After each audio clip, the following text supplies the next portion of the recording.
Breaking news చూస్తున్నాం. Yellandu municipal ప్రత్యేక సమావేశంపై ఉత్కంఠ నెలకొని ఉంది. కోర్టు ఆదేశాలతో అవిశ్వాసంపై ఓటింగ్కి ఏర్పాటు చేశారు.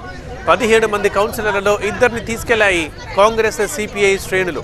ఇక కౌన్సిలర్లకు సెక్యూరిటీ లేదంటూ, భద్రత లేదంటూ మాజీ ఎమ్మెల్యే హరిప్రియ ఆగ్రహం వ్యక్తం చేశారు. ఇద్దరు కౌన్సిలర్లు హాజరయ్యేలా చూడాలని డీఎస్పీకి వినతి పత్రం ఇచ్చారు. అటు తన భర్తని కిడ్నాప్ చేశారంటూ ఓ కౌన్సిలర్ భార్య మున్సిపల్ ఆఫీస్ ముందు బైఠాయించడం కూడా ఉద్రిక్తతలకు దారితీసింది.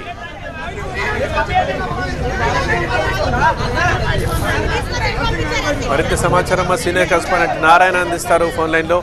నారాయణ, ఏం జరుగుతోంది ఇల్లందులో?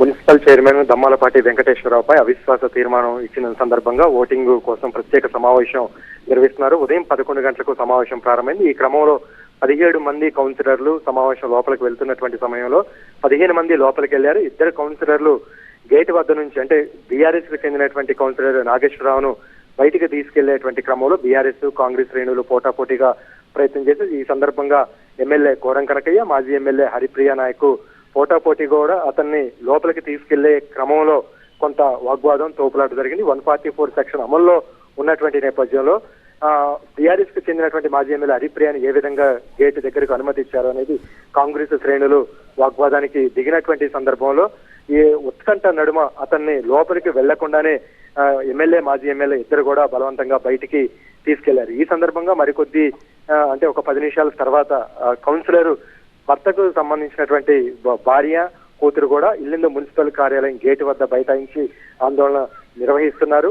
దీని వెనక ఎమ్మెల్యే వర్గం బలవంతంగా కిడ్నాప్ చేశారు, తన భర్తకు ప్రాణహాని ఉందంటూ ఆమె ఆందోళన నిర్వహించడమే కాకుండా పోలీసులకు కూడా ఫిర్యాదు చేశారు. మొత్తం మీద ఈ రోజు ఇల్లందు మున్సిపల్ చైర్మన్ మీద పెట్టినటువంటి అవిశ్వాస తీర్మానం సందర్భంగా ఉదయం నుంచి కూడా ఒక హై డ్రామా ఉత్కంఠ నెలకొంది. మరి కాసేపట్లో దీనికి సంబంధించినటువంటి తుది ఫలితం వచ్చే అవకాశం ఉంది. ఈ సందర్భంగా కాంగ్రెస్, టీఆర్ఎస్ లు అయితే అవిశ్వాసం నెగ్గేందుకు తీవ్ర ప్రయత్నాలు చేస్తున్నటువంటి సందర్భంలో ఫలితం ఏ విధంగా ఉంటుంది అనేది ఒక ఉత్కంఠ అయితే నెలకొంది.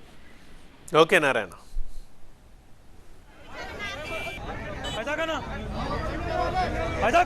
మనం చూస్తున్నాం ఇల్లందు నుంచి, అది ఇల్లందు మున్సిపల్ ప్రత్యేక సమావేశంపై ఉత్కంఠ నెలకొని ఉంది. కోర్టు ఆదేశాలతో అవిశ్వాసంపై ఓటింగ్కి ఏర్పాటు చేశారు. అయితే 17 మంది కౌన్సిలర్లలో ఇద్దరిని తీసుకెళ్లిపోయాయి కాంగ్రెస్ అండ్ సిపిఐ శ్రేణులు. ఇక మరోవైపు కౌన్సిలర్లకు భద్రత లేదంటూ మాజీ ఎమ్మెల్యే హరిప్రియ ఆగ్రహం వ్యక్తం చేశారు. ఇద్దరు కౌన్సిలర్లు హాజరయ్యేలా చూడాలంటూ డీఎస్పీకి ఒక వినతి పత్రం ఇచ్చారు. సో వారి కోసం పోలీసులు దర్యాప్తు కూడా చేస్తున్నారు. ఇటు తన భర్తను కిడ్నాప్ చేశారంటూ కౌన్సిలర్ భార్య మున్సిపల్ ఆఫీస్ ముందు బైఠాయించడం కూడా ఉద్రిక్తతకు దారితీసింది. ప్రస్తుతం కూడా పరిస్థితి అలాగే ఉంది. కోర్టు ఆదేశాలతో అవిశ్వాసంపై ఓటింగ్కి ఏర్పాట్లు చేశారు.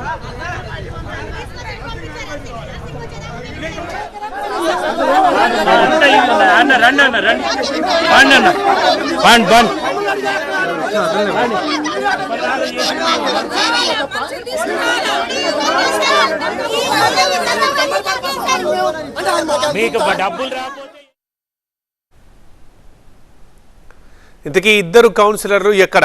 ఇప్పుడు ఇదే ఉత్కంఠ రేపుతున్న అంశం. ఇల్లందు మున్సిపల్ ప్రత్యేక సమావేశంపై ఇప్పుడు అంతా సర్వత్రా ఒక ఆసక్తి నెలకొని ఉంది, అండ్ ఉత్కంఠభరితంగా కూడా ఉంది. ఎందుకంటే కోర్టు ఆదేశాలతో అవిశ్వాసంపై ఓటింగ్కి ఏర్పాట్లు చేశారు. సో ముందు నుంచే కొన్ని చర్యలు జరుగుతున్నాయి. పూర్తిగా 17 మంది కౌన్సిలర్లో ఇద్దరిని తీసుకెళ్లిపోయారు ఇటు కాంగ్రెస్ అండ్ అటు సిపిఐ శ్రేణులు. సో ఇద్దరికి సంబంధించే ఇప్పుడు ఆసక్తి నెలకొంది. ఒకరైతే నా భర్తను కిడ్నాప్ చేశారంటూ ఒక కౌన్సిలర్ భార్య అక్కడే మున్సిపల్ ఎదురుగా నిరసన చేపట్టారు.